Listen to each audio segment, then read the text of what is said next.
sus milagros. Así es el trato de Él para con cada uno de nosotros. Es un trato completamente diferente. Sí, platicaba yo con una hermana y le decía, pues es que hay hermanos en los que conocen a Jesús y pueden, por ejemplo, dejar una adicción en forma inmediata. Hay otras personas que el proceso es más lento, pero al final, sí, lo que tenemos que tener claro es que la misma forma en que actuó el Señor contigo no es la misma forma en la que va a actuar conmigo, ¿verdad? No lo podemos encasillar, que así tiene que ser, porque pues tenemos un Señor que su trato para con cada uno de nosotros es personal y diferente, amén, así como la infinita forma en la que Él hacía sus milagros, así también es su trato para con cada uno de nosotros. Y otra cosa que sin duda llama la atención es que esta mujer inmediatamente es sanada. ¿Qué hace? Le sirve al Señor. Esto llama la atención porque vamos a ver otros milagros de Jesús a lo largo de este estudio del Nuevo Testamento, donde las personas ni siquiera se devuelven a darle las gracias. Entonces, así como el Señor pues actúa de diferente manera para ejecutar sus milagros sobre nuestra vida, así también vamos a ver, sí, que los receptores de los milagros del Señor van a responder de diferente manera ante esos milagros, ¿sí? Así como hay unos, vamos a ver, ¿verdad?, en algunos milagros que ni siquiera le dieron las gracias, ¿sí? Vamos a ver que en pues esta mujer inmediatamente le sirvió al Señor. ¿Y cuántos de nosotros, amados hermanos, hemos sido bendecidos por el Señor? En cualquiera de las áreas de nuestra vida y en todas. Yo podría decir que en todas las áreas de nuestra vida nosotros hemos recibido milagros de nuestro Señor. Y siempre lo digo y lo diré, el simple hecho de usted levantarse y no estar en la cama de un hospital ya es un milagro. Que no se nos haga costumbre respirar, porque si respiramos es gracias a la misericordia de Dios, porque muchos tienen que conectarse a un aparato para poderlo hacer. Entonces, que las cosas cotidianas no se nos haga costumbre y que estemos entendidos en que todo lo que nosotros vivimos, si tenemos un plato de comida, si tenemos una camita limpia, si tenemos un techo donde refugiarnos, cada cosa de esas que sucede en nuestras vidas, amados hermanos, es un milagro del Señor. Es un milagro del Señor para nuestras vidas, porque su misericordia es nueva cada mañana. Entonces, a veces se nos hace costumbre la vida, ¿verdad? Pero lo que para nosotros es tan básico, para otras personas sufren por no tenerlo. Entonces, ¿cuál entonces debe ser nuestra actitud hacia el Señor? ¿Sí? Una actitud de amor, de agradecimiento, de servicio. Muchas veces hemos dado la enseñanza de que nosotros somos siervos por amor, ¿sí? Un siervo que hace, sirve, ¿verdad?, a su Señor. Y lo hacemos por amor, no lo hacemos esperando una recompensa, no lo hacemos esperando absolutamente nada a cambio. Lo hacemos porque Él nos amó primero. Pero a veces como seres humanos cometemos errores, ¿sí? Y en el andar diario se nos olvida a quién es que realmente le estamos sirviendo, ¿sí? Y entonces pensamos que le estamos sirviendo a los hermanos, que le estamos sirviendo a las personas, que le estamos sirviendo al pastor, que le estamos sirviendo a una denominación. Pero estamos equivocados. Nuestro servicio, amados hermanos, es para nuestro Dios. Amén. Y entonces cuando confundimos, ¿verdad?, y no sabemos, no tenemos claro realmente a quién estamos sirviendo, entonces ¿Qué hacemos? Condicionamos nuestro servicio a Dios. Ah, no, sí, pues yo le voy a servir al Señor, pero cuando ya yo esté viejito, cuando ya yo me pensione, cuando yo ya, mejor dicho, viva mi vida loca, entonces le serviré al Señor. ¿Sí? Pero eso no es lo que enseña la palabra. La palabra dice, acuérdate de tu Señor en los días de tu juventud, ¿sí? No cuando ya, sino lo mejor, ¿verdad? De tu vida, lo mejor de tus años, es lo que tienes que darle al Señor. ¿Qué hacemos? Colocamos excusas para servirle a Dios. Ay, no, porque yo no sé. ¿Sí? Ahí todos nos volvemos Moisés. Yo no, porque yo no sé hablar. Yo no, porque a mí me da miedo. Yo no, porque a mí me da pena. Yo no, porque yo soy tímido. Yo no, porque yo no tengo el conocimiento. Yo no, por esto, por esto, por esto. O sea, excusas. Desde que se inventaron las excusas, dicen por ahí, nadie quedó mal. Pero resulta que con Dios sí quedamos mal, porque es que Dios conoce nuestros corazones. Las excusas son para los seres humanos, pero ante Dios, ¿sí? No tenemos excusas. ¿Y saben por qué no tenemos excusa, amados hermanos, para servirle a Dios? Porque cuando usted va enfocado en que usted le va a servir a Dios en sus propias fuerzas, ya empezó mal. Ya empezó mal. ¿Sí? Porque no servimos ni porque seamos los muy, ni los más sabiondos, ni los más espirituales, ¿sí? Sino porque el Señor tuvo misericordia de nosotros y en su gracia quiere usarnos como un instrumento útil para su obra. Simplemente por eso, pero no porque nadie sea más que nadie. No es del que quiere ni del que corre, sino de quien Dios tiene misericordia. Entonces todos los otros que servimos al Señor es porque el Señor nos ha mirado con ojos de misericordia y ha dicho, bueno, sí, ciertamente eres un siervo inútil, pero te voy a hacer útil para algo, ¿verdad? Porque eso dice la palabra, que siervos inútiles somos, porque nada más hacemos lo que nos toca hacer, ¿sí? Y el Señor en su misericordia dice, tú vas a ser un vaso en mis manos y yo te voy a usar para bendecir a otros, para edificar a otros. Y eso Él lo hace por su misericordia. Entonces, tendremos nosotros la autoridad moral para decirle al Señor, no, Señor, yo no te voy a servir. Tendremos nosotros realmente esa autoridad para no lo quiero decir, pero lo tengo que decir, para decirle al Señor, bueno, te voy a servir ahorita, y sabes que no más 2 meses, y no, ya me cansé de la gente, me cansé de los hermanos, ya no te voy a servir, Señor. ¿Será que eso no pasa en la vida real? No, ya me harté del líder, ya no te voy a servir, Señor. No, es que, Señor, mira, me duele la uña del dedo pequeñito del pie, ya no te voy a servir. ¿Será, hermanos, o sea, hablando de verdad como son las cosas, que nosotros, simples mortales, tendremos la autoridad moral para decirle a nuestro Dios, a nuestro Señor, a nuestro Creador, ya no voy a servir? No la tenemos. No la tenemos. Él es nuestro dueño, Él es nuestro Señor y nosotros somos siervos suyos. Entonces, no podemos estar en este tipo de situaciones condicionando el servicio a nuestro Dios, colocando excusas para servirle al Señor, posponiendo el servicio a nuestro Dios o no darle importancia al servicio que prestamos para el Señor.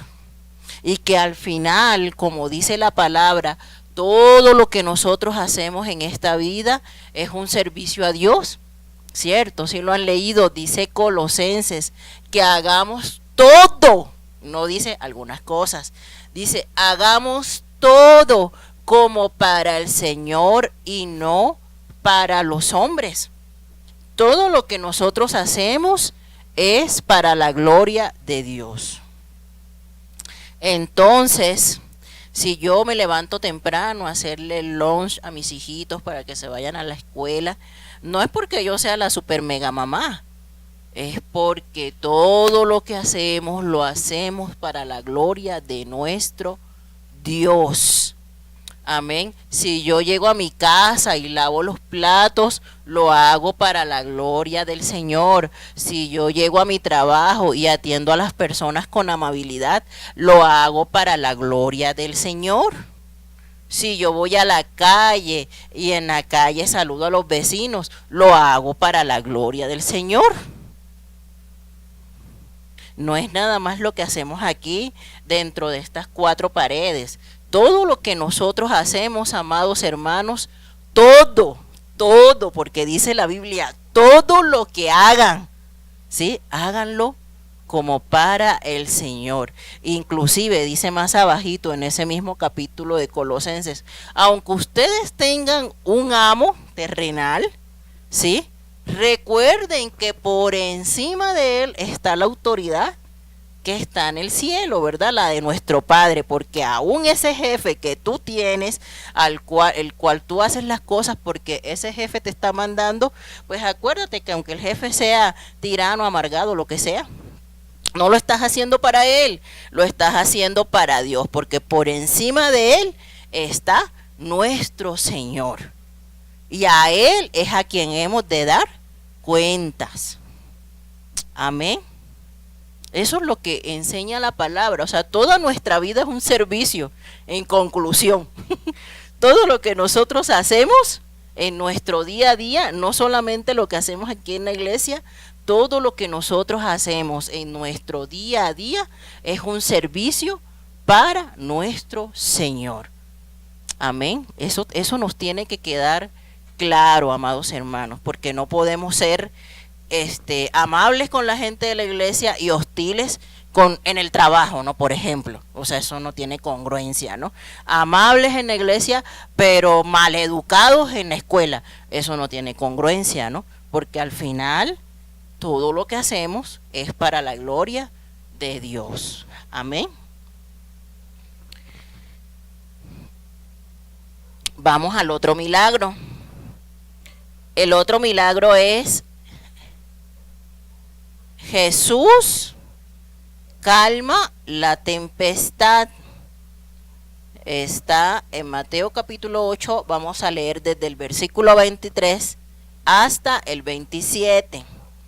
Dice, y entrando él en la barca, sus discípulos le siguieron, y he aquí que se levantó en el mar una tempestad tan grande que las olas cubrían la barca, pero él dormía. Y vinieron sus discípulos y le despertaron diciendo, Señor, sálvanos, que perecemos. Él les dijo, ¿por qué teméis, hombres de poca fe? Entonces, levantándose, reprendió a los vientos y al mar, y se hizo grande bonanza. Y los hombres se maravillaron diciendo, ¿qué hombre es este que aun los vientos y el mar le obedecen? Y fíjense la fragilidad del ser humano. ¿Ustedes creen que algunos de estos discípulos que iban en la barca no habían observado cuando Jesús sanó al leproso? ¿Sí habían observado? ¿Ustedes creen que algunos de estos discípulos no fueron testigos cuando llegó el centurión y le dijo, Señor, salva a mi siervo, nada más con tu palabra? Sí, ¿verdad? ¿Ustedes creen que esos discípulos que iban en la barca no habían visto cuando Jesús tocó a la suegra de Pedro que estaba hirviendo en fiebre y la sanó? De hecho, dice en ese mismo relato cuando Jesús sana a la suegra de Pedro, que ese mismo día el Señor se quedó ahí en la casa de Pedro.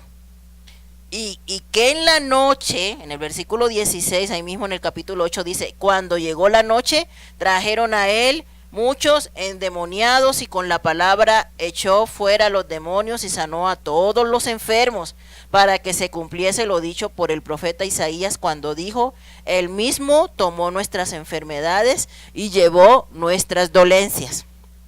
O sea, estos discípulos vieron en la casa de Pedro, yo me imagino que la suegra de Pedro, ¿verdad? Fue sanada, hizo su sopita, les dio de comer y salió a contarle a todo el vecindario. En mi casa hay un hombre que me sanó y se dejó venir toda la colonia, por lo menos, ¿no? Y dice que pues la casa de Pedro se puso así y que Jesús empezó a sanar, a liberar, mejor dicho, se la pasó todo ese día haciendo milagros ahí en la casa de Pedro en Capernaum. Y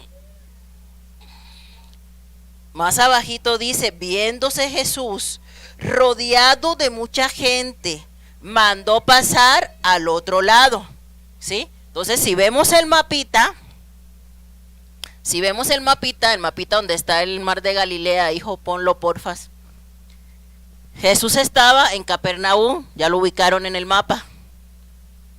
El montón de gente, ¿cierto?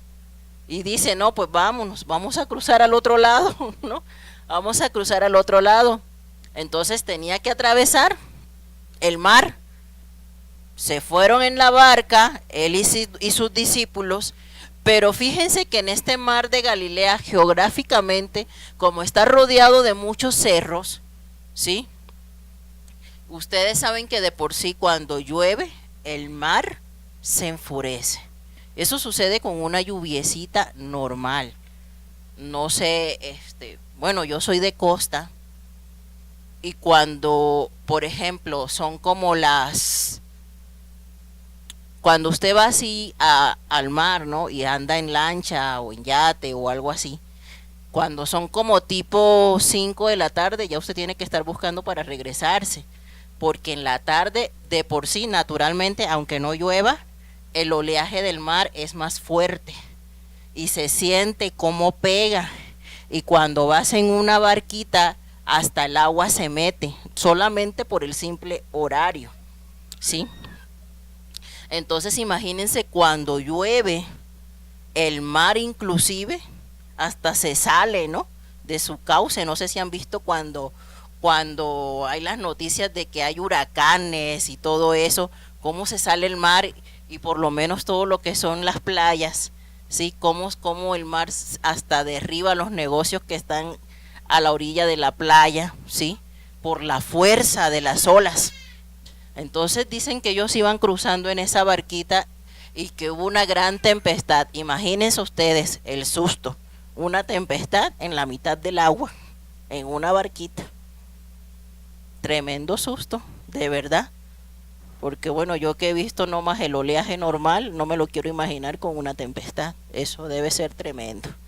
Entonces, los discípulos pues pensaban que se iban a morir, literalmente. Ellos pensaban que se iban a morir porque ellos cuando empezó esa tempestad, ¿sí? El Señor venía dormido, yo creo que hasta se venía arrullando, ¿verdad? Yo creo que él venía hasta arrullándose ahí en las olas del mar, ¿no? Y los discípulos desesperados porque ellos cayeron en angustia, y le dijeron, Señor, sálvanos, ¿sí? Que nos morimos, ¿sí? Perecer es morir, Señor, sálvanos que nos vamos a morir aquí, ¿no? Y yo me imagino que uno al otro nomás se quedaban mirando la cara y nos vamos a morir, ¿no? Ya casi agárrenos, ¿no? Y ahí vámonos porque ya nos vamos a morir, ¿no? Ya se vieron que ya no la libraban, ¿no? Y pues ven al Señor dormido. Y luego el Señor les dice, bueno, ¿y por qué tienen miedo? Hombres de poca fe.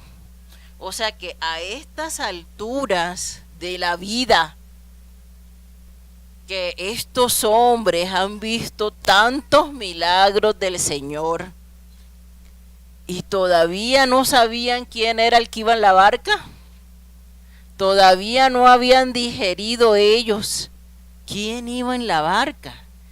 Y nos damos cuenta de eso porque cuando el Señor les dice, cuando el Señor se levanta y reprende a los vientos y al mar, ellos se maravillaron, dice la palabra, y se dijeron unos a otros, ¿qué hombre es este? Que hasta el viento y el mar le obedece. Imagínense. O sea, yo creo estos muchachos no habían todavía comprendido la magnitud de con quién andaban, de a quién seguían. No lo habían comprendido. Porque cuando eso pasa, ellos se impresionan a tal manera que dicen, ¿cómo? ¿Qué pasó? ¿No? Pues, ¿por qué? ¿No? ¿Por qué? ¿Cómo es que habla y el mar le obedece? Entonces, aquí en este milagro, ¿qué podemos resaltar? La soberanía de Dios sobre el universo entero. Amados hermanos, la palabra dice que aunque la tierra tiemble, nosotros no debemos de temer. Cierto, si lo han leído. Sin embargo, como les decía al principio, es tanta la fragilidad del ser humano que a la primera circunstancia difícil, ¿qué es lo primero que llega a nuestro corazón? Temor. Y eso no solamente con los factores de la naturaleza, ¿cierto? ¿Se acuerdan? El año pasado creo que fue que se inundó Villas de San Martín, Pueblo Nuevo, y ya estábamos, señor, que no llegue hasta acá, ¿no? Porque ya nos veíamos nadando, ¿sí o no? Más de uno, no digan que no. Más de uno subió sus cositas, ya nos veíamos nadando, ¿verdad? En medio de todo Cupido, ¿no? Con nuestro salvavidas, ya nos veíamos. Temor, el temor ante la fuerza de la naturaleza, ¿no? Que el volcán está en fase yo no sé qué, el temor, ¿no? Aquí si no muero ahogada, muero quemada, si no quemada, enterrada, ¿no? Pero todo se nos pasa por la mente, el temor. Pero fíjense, lo más curioso de este sentimiento del ser humano es que la palabra de Dios dice 365 veces, no temas. No temas. Pero ante una circunstancia difícil es lo primero que viene, el temor. Te dan un diagnóstico difícil, el temor, ¿verdad? Se nos enferma un ser querido, el temor. Y siempre el temor es lo primero que viene con el ser humano. Sin embargo, el Señor dice que cuando tenemos temor en nuestro corazón, eso es igual a falta de fe. Yo no había podido digerir esta palabra de verdad. Hasta ahorita lo estoy digiriendo. Que tener temor en nuestro corazón es lo mismo que falta de fe. Porque la palabra dice que el perfecto amor echa fuera todo temor. Y ese perfecto amor es el perfecto amor de nuestro Dios, es el perfecto amor que Él nos tiene. Y trayendo a memoria lo que vimos el domingo, la palabra que el Señor nos habló el domingo, de sus promesas, ¿cierto? Que decía el predicador, hay 3 promesas, ¿verdad? Provisión, protección y presencia. Pero a veces cuando estamos en el momento difícil, y yo, qué curioso que las tres empiezan por P, ¿verdad? Las tres P, para que no se me olvide. Cuando estamos en el momento difícil se nos olvidan esas promesas, se nos olvida que del Señor viene nuestra protección, se nos olvida que del Señor viene nuestra provisión y se nos olvida que su presencia siempre está con nosotros. Se nos olvida y nos dejamos inundar por el temor. Qué triste nuestra condición, de verdad. Sí, nuestra condición humana es muy triste, porque aún conociendo a nuestro Señor y aún viendo todas sus maravillas, todavía tememos, todavía dudamos, todavía nos falta fe en Él. Y es fácil decir ten fe, pero a veces cuando la circunstancia parece aplastarnos, se nos olvida en quién hemos creído. Entonces nosotros todos los días, amados hermanos, necesitamos sumergirnos en la presencia de Dios para que nuestra fe no mengüe, para que tengamos una fe como la de Abraham, porque a mí me impresiona mucho como dice la palabra, que Abraham creyó en esperanza contra esperanza. Esa palabra la tengo aquí, ¿no? Que aunque no haya esperanza, tú tienes que creer, tienes que ser entendido y saber en quién has puesto tu fe, porque dice el Señor, varias veces lo cuestiona, ¿acaso hay algo imposible para mí? No hay nada imposible para nuestro Señor. Entonces, el problema es que siempre quitamos la mirada del Señor y enfocamos nuestra mirada en el problema, pero es al revés, es enfocar la mirada en nuestro Señor y quitar la mirada del problema, porque el único que tiene la respuesta es el Señor. Entonces es en Él en quien debemos poner nuestra confianza, en quien debemos poner toda nuestra fuerza, en el Señor, no en el problema. Pero que Dios nos ayude, y que su Espíritu Santo nos fortalezca, porque a veces es difícil.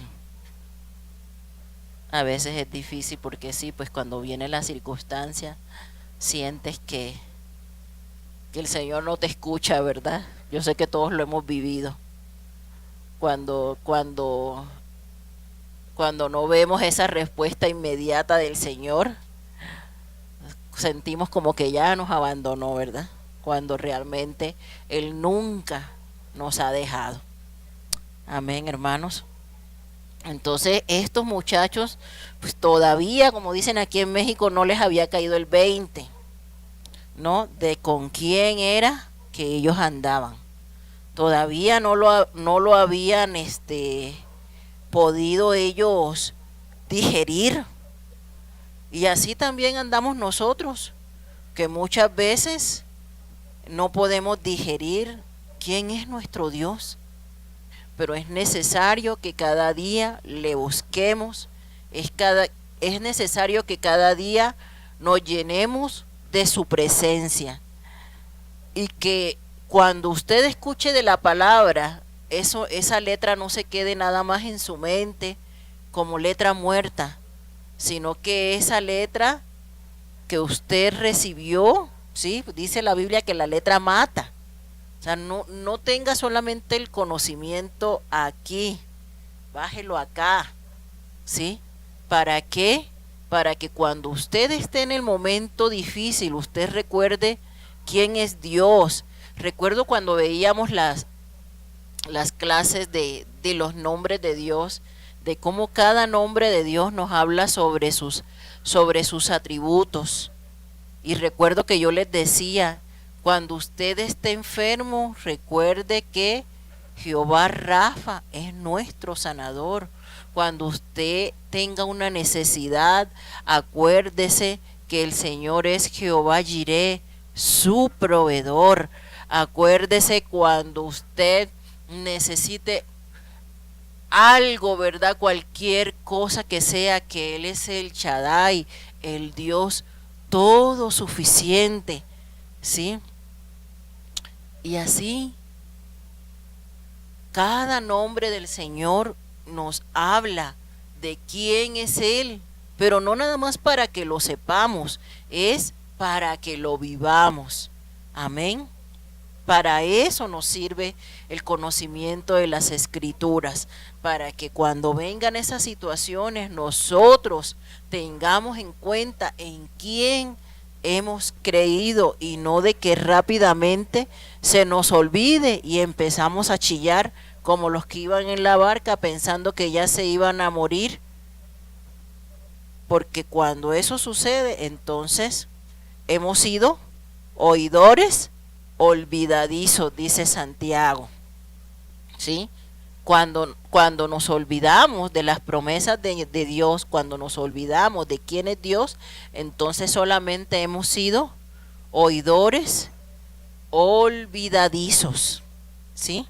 Pero fíjense ustedes que el Shema, el oye Israel, ¿sí?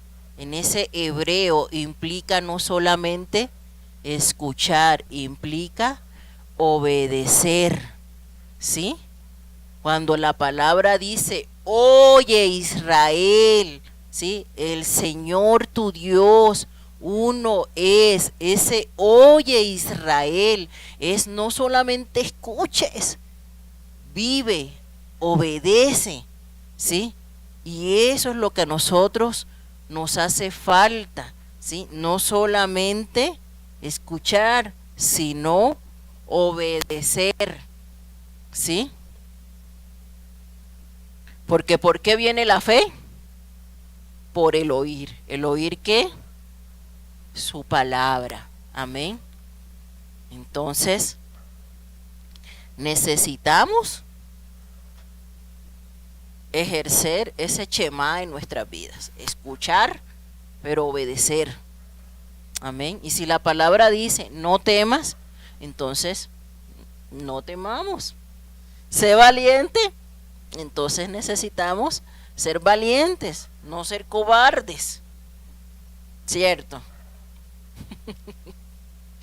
Si la palabra dice esfuérzate, entonces esfuérzate. No quieras todo fácil en la vida. Todo implica un esfuerzo. Amén. Necesitamos escuchar y obedecer lo que escuchamos. Amén. Entonces, aquí nosotros podemos ver que el Señor es soberano sobre toda la naturaleza. Vamos a Juan 1:3.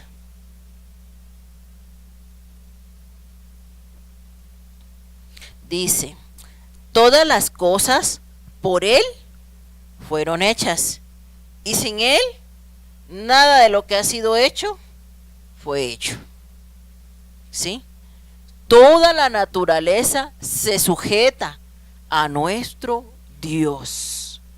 No importa lo que sea, llámese desde un simple gusanito, desde una simple mariposita, hasta los montes más grandes, todo está sujeto a la voluntad de nuestro Dios, porque Él es el creador de todas las cosas y Él es soberano sobre todo el universo. Imagínense si nosotros, por ejemplo, tenemos autoridad sobre nuestros hijos, ¿no? Por ejemplo, los mandamos a hacer un mandado, y aunque refunfunfuñen, tienen que ir y hacerlo, ¿verdad? Porque yo lo estoy mandando, ¿cierto? Si nosotros mandamos al perrito de la casa, vaya para su cama, el perrito, aunque no quiera, se va para su cama, ¿cierto? Obedece. ¿Cuánto más ante la voz de aquel que todo lo hizo? Cuánto más ante el poder, ¿verdad?, de la palabra de aquel que creó los cielos y la tierra. Porque el Señor es soberano. Amén. Sobre todas las cosas, sobre todas las cosas. No hay una sola cosa en esta vida que no esté sujeta a nuestro Señor. Y ahorita vamos a ver otro ejemplo, ¿verdad? De cómo todo y todos se sujetan al Señor, aún Satanás y sus demonios. Vamos al siguiente milagro.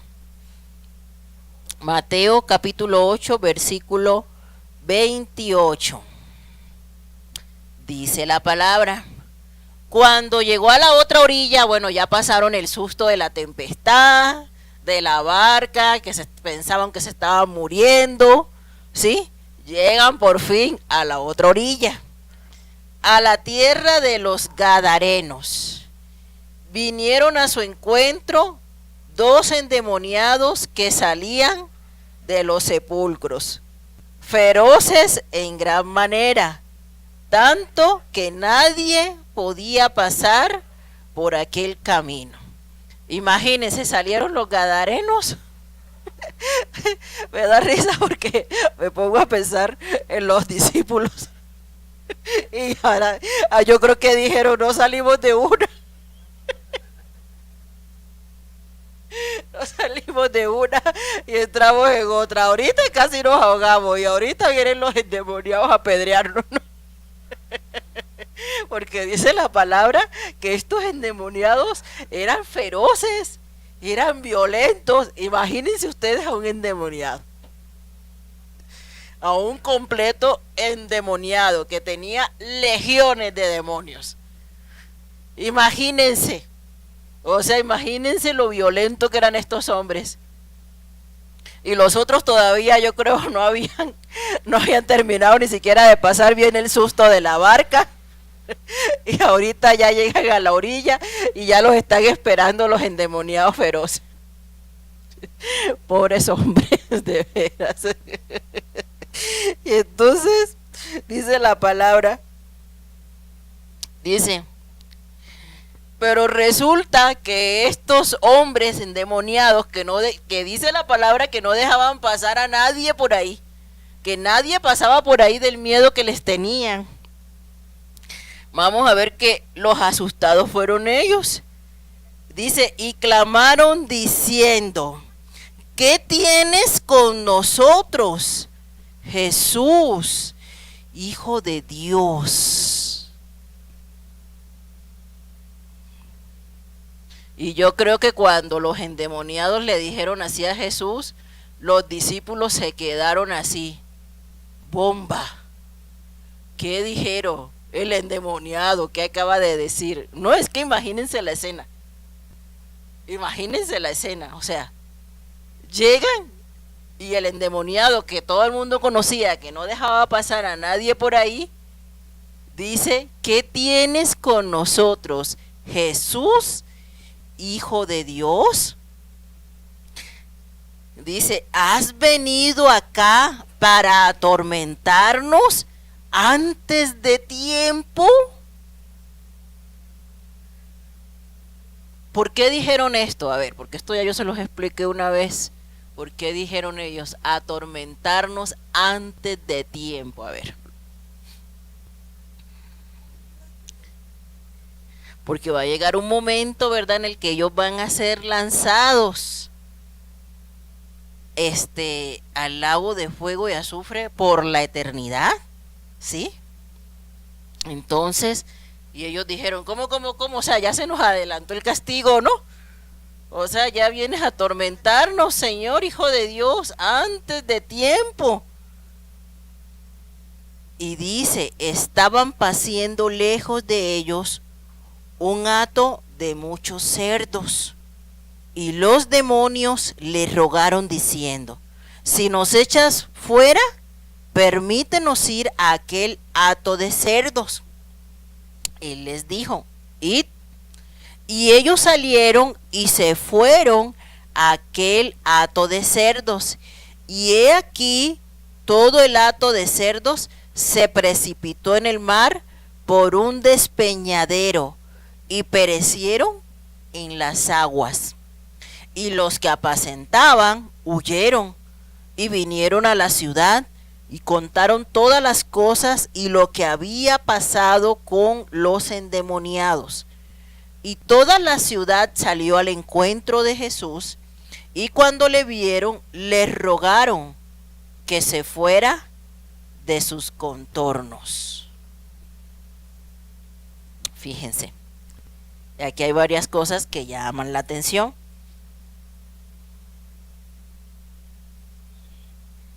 Estos endemoniados, vamos a leer el mismo pasaje en Lucas. Vamos a Lucas 8, 26, 39 para que comparemos lo que dicen los demás evangelistas.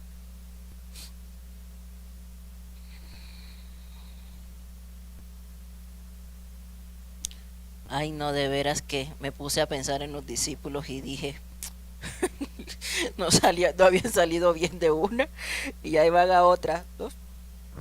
Fíjense lo que dice Lucas.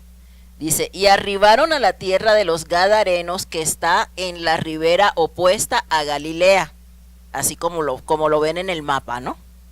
Dice, al llegar él a tierra, vino a su encuentro un hombre de la ciudad endemoniado desde hacía mucho tiempo, y no vestía ropa, ni moraba en casa, sino en los sepulcros.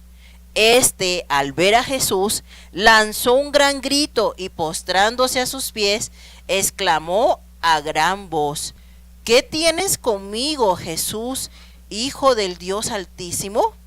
Te ruego que no me atormentes, porque mandaba al espíritu inmundo que saliese del hombre, pues hacía mucho tiempo que se había apoderado de él y le ataban con cadenas y grillos, fíjense.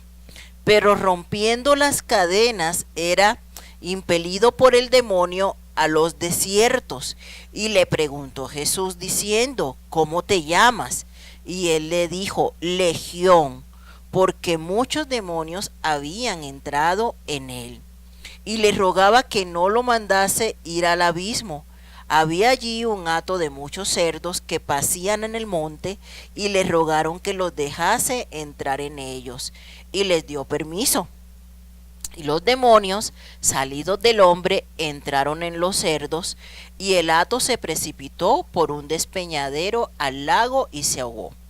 Y los que apacentaban los cerdos, cuando vieron lo que había acontecido, huyeron y yendo dieron aviso en la ciudad y por los campos, y salieron a ver lo que había sucedido, y vinieron a Jesús, y hallaron al hombre de quien habían salido los demonios, sentado a los pies de Jesús, vestido y en su cabal juicio, y tuvieron miedo.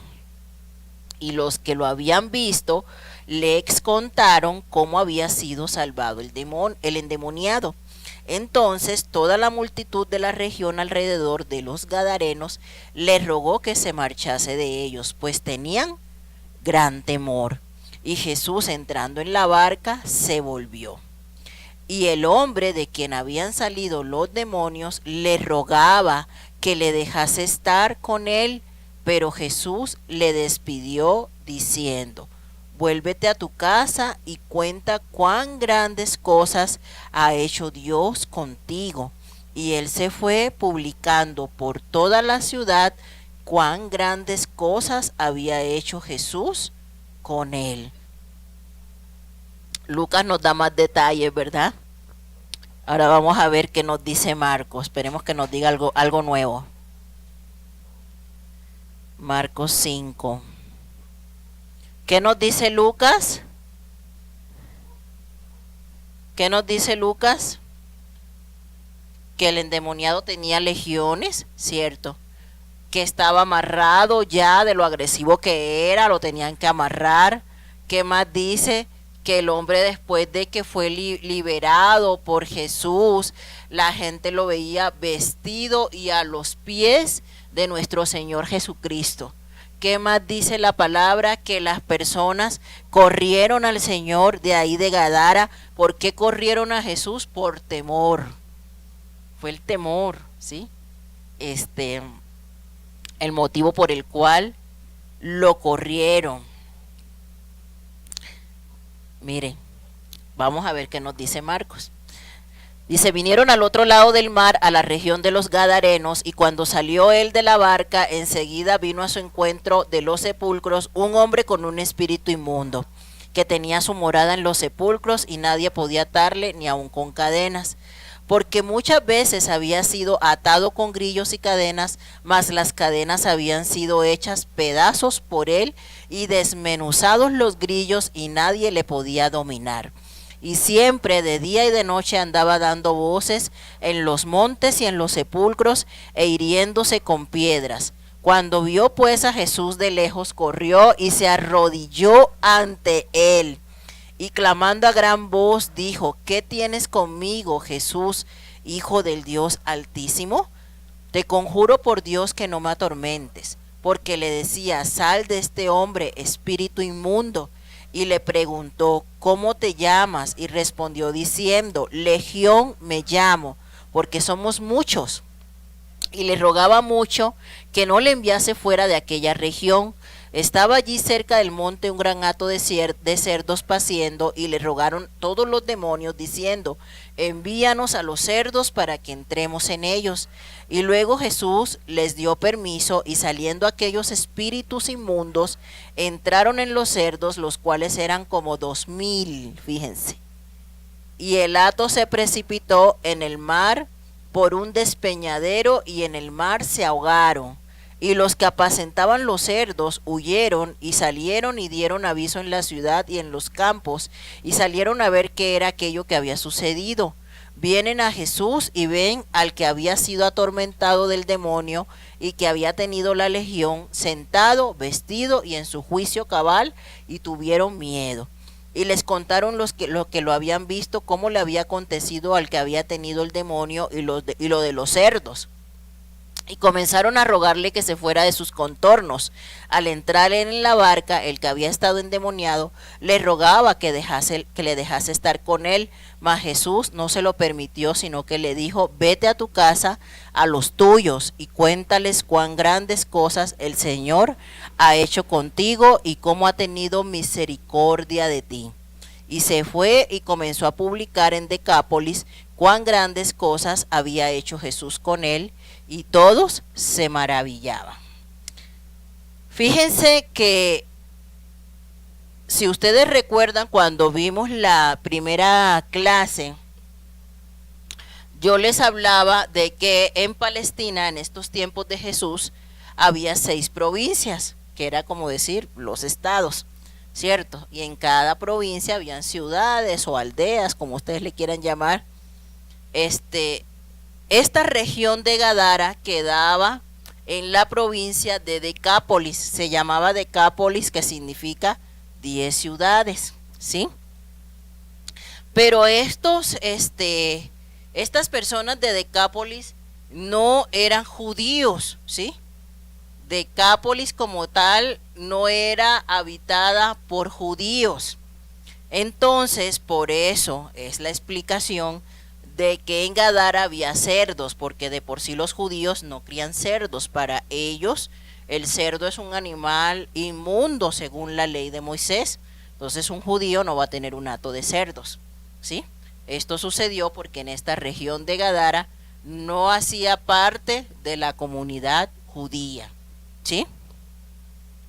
Entonces, pero vemos que estos hombres que estaban poseídos completamente, ¿sí? Porque una legión, ¿sí? Una legión está comprendida por 6,000 soldados, ¿sí? Es un término que se utiliza en la milicia. Entonces imagínate, si él decía, legión me llamo, porque son muchos, o sea, eran miles de demonios habitando en el cuerpo de estos hombres, ¿sí? No era uno, no eran dos, eran miles. Por eso este hombre ya estaba completamente, estos hombres, perdón, ya estaban completamente fuera de sí, ¿sí? Completamente poseídos, ¿sí? Por los demonios. Pero fíjense que aún a pesar de que estaban poseídos por los demonios, cuando ellos ven a Jesús, ellos dicen: Jesús, Hijo del Dios Altísimo, y van y se arrodillan y le piden al Señor, ¿sí?, que no los atormente. Entonces, ¿qué quiere decir eso? Que aún Satanás y sus demonios tienen que sujetarse ante nuestro Señor. Amén. Entonces, ya hemos visto el poder del Señor sobre la enfermedad, ya hemos visto el poder del Señor sobre la naturaleza, hemos visto el poder del Señor sobre los demonios. ¿Por qué? Porque el Señor es soberano sobre todas las cosas, ¿sí? Él tiene autoridad sobre lo que está en los cielos, sobre lo que está en la tierra y sobre lo que está aún debajo de la tierra. El Señor es el único que tiene autoridad sobre todas las cosas, amados hermanos. Pero fíjense, ahora sí que aprovecho este tema del endemoniado para hacer una exhortación, ¿sí?, y un recordatorio de que nosotros, como hijos de Dios, no tenemos que tener contacto ni con hechicería, ni con brujería, ni con astrología, ni con espiritismo, ni nada de esas cosas. ¿Por qué? Porque el que practica tales cosas es abrir puertas al demonio. Y si usted abre puertas al demonio, usted le está dando autoridad al demonio para que venga y haga estragos en su vida. Entonces, ni poquito, amados hermanos. Por eso somos tan radicales con este tipo de situaciones. Ni poquito, ni que nuestros niños participen en el Halloween, ni que a ver el horóscopo que me dice hoy, nada, hermanos, ni poquito, porque un poco de levadura leuda toda la masa, y nosotros delante del Señor tenemos que vivir en santidad y guardarnos de todas estas cosas que abomina, porque así dice la palabra, que el Señor abomina todo eso. Entonces, mucho cuidado, iglesia. O sea, ni siquiera ni por curiosidad, por nada del mundo, nosotros tenemos que tener contacto con ese tipo de cosas.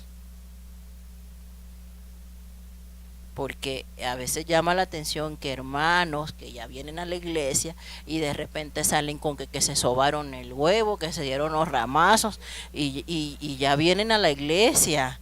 Entonces, no hay razón de verdad para que nosotros caigamos en ese tipo de situaciones. No hay razón. Entonces, sí, hemos hablado muchas veces de este tema, ¿sí?, y no nos cansamos. Yo creo que todos los años, por lo menos una vez al año, damos una enseñanza acerca de todas estas cosas que están prohibidas por el Señor, para que no se nos olvide, ¿no? Para que no caigamos en ese tipo de errores. Amén. Entonces, la siguiente diapositiva, hijo. Entonces, los milagros del Señor demuestran su poder y su autoridad sobre la enfermedad, sobre la naturaleza y aún sobre el poder de Satanás y los espíritus inmundos. Y pues rápidamente vamos a ver el último milagro de hoy. Mateo capítulo 9.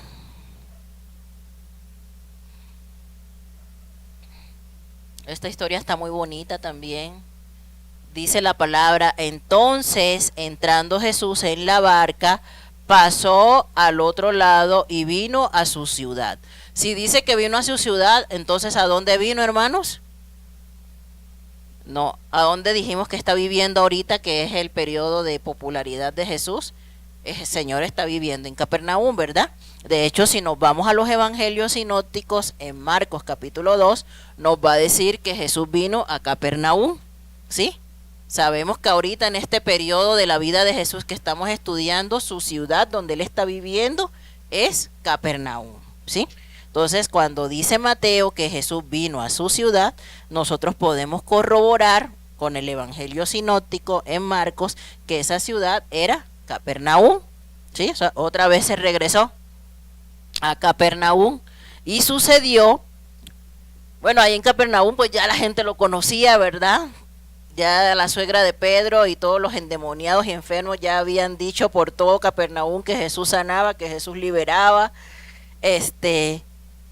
y pues se juntaban las multitudes siguiendo al Señor.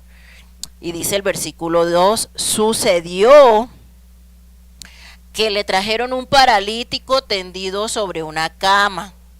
Ya no voy a leer los sinópticos porque ya no nos da tiempo, pero ustedes pueden hacer el ejercicio en su casa y se van a dar cuenta que las personas que trajeron al paralítico eran 4 y eran sus amigos, ¿sí? Eso lo dice Lucas y lo dice también Marcos. Entonces, aquí Mateo solamente nos dice que trajeron a un paralítico tendido sobre una cama y al ver Jesús la fe de ellos, ¿de quién? De sus amigos. Dijo al paralítico, ten ánimo, hijo, tus pecados te son perdonados.